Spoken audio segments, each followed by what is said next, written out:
Hello, my name is David Sawyer, and today I'm going to be presenting my AP research topic, which is on the Battle of Plymouth in 1864.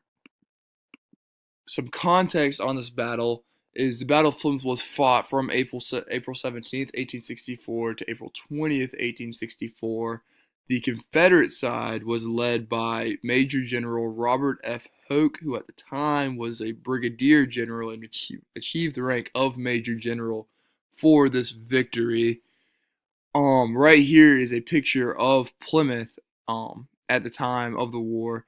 You can see Plymouth in the background right there, as well as three ships. I don't know if you can make them out, but there's one right there, one right here, and then an ironclad right here.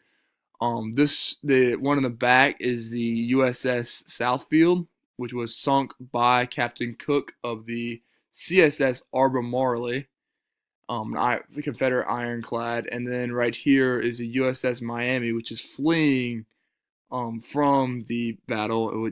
The USS Miami was considered the most powerful ship on the river at the time, so that was a major victory for Captain Cook. And two of the major sources that I got a lot of my inspiration from, my literary review, is right here, Lee's Most Modest Warrior, Robert F. Hoke, which is a bibliography on Hoke. It started off, it talked about how in less than 3 years he achieved the rank of Major General, and it was the youngest man to hold that rank in the Confederate Army. And that made me wonder, why did he get that rank? And as I said before, he achieved the rank of Major General in the Battle of Plymouth, which is still considered his greatest victory. And that led me, whenever looking at through his short summary of the Battle of Plymouth of that time, because obviously it's a full bibliography of Hoke from the beginning of his life to the end, so it did not go quite as in depth into the Battle of Plymouth as I wanted. I was able to mine and find Jonathan Martin's Battle of Plymouth, which is a academic work on the Battle of Plymouth, which is more or less a summary of what happened and goes more in depth into battle strategies and tactics and what both sides had, as well as effects of the war.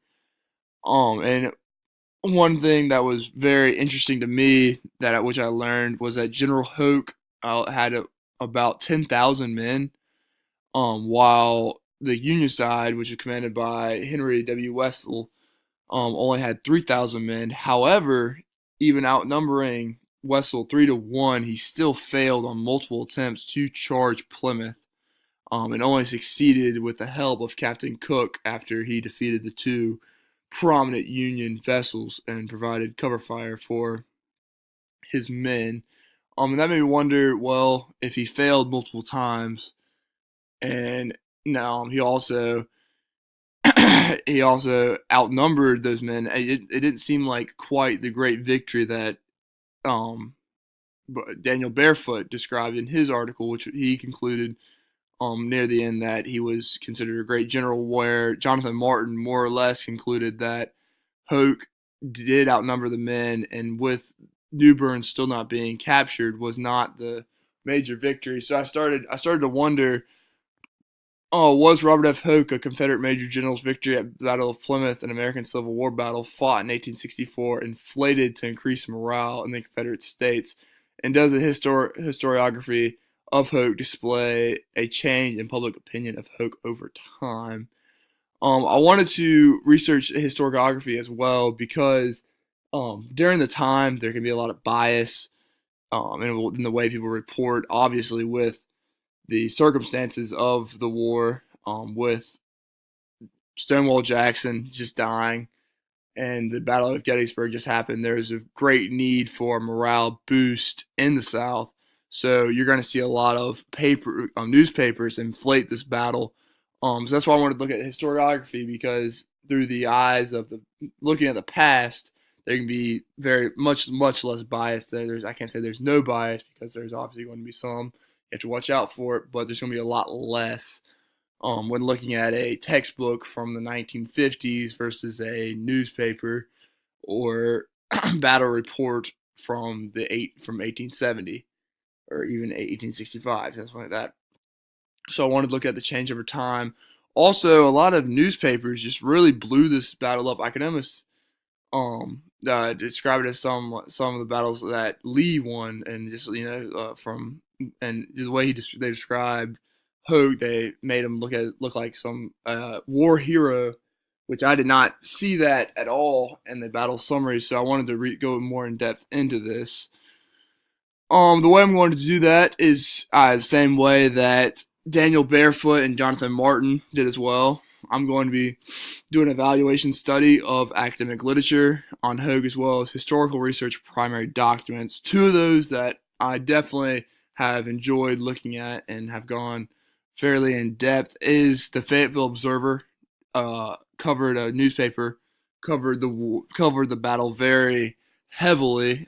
They had a lot of reports. They actually had some reporters talk to Hogue and get his take on it. So that was a good primary source, as well as it's kind of good that it had some opinion in it, because that's what I'm looking up is public opinion of Hogue, as well as Hogue's personal memoirs. I wanted to see what Hogue thought of the war himself. Obviously, there's going to be bias in that. I have to be looking at that, because if Hoke's obviously going to be more likely to agree that the battle was a great victory, seeing that he was the one who achieved Major General from it. But those are the two that I have really enjoyed looking at. I've gotten a lot of great information from them, such as, like I said, the Fayetteville Observer just really blowing this battle up and making Hoke a hero. And in Hoke's personal memoirs, I've gotten a lot of good in-depth battle strategy and just numbers and what he had, what his strategy was. The gap in the research that I'm looking at here is that no one has researched if Hogue's victory at Plymouth was worthy of all the praise it received, and in particular, they've not done the historiography research that I'm going to be doing. Many have researched the Battle of Plymouth. I've found plenty of academic research on the Battle of Plymouth, but they have not put together the historiography report. Nor have many really gone in depth into saying if he was worthy of the praise he received. So that's one thing I'm going to contribute to.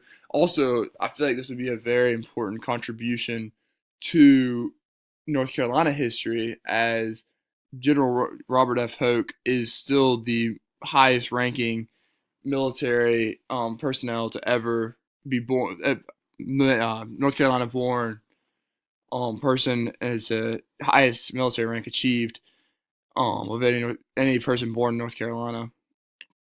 So uncovering if he was deserving of that rank would be very important to North Carolina history.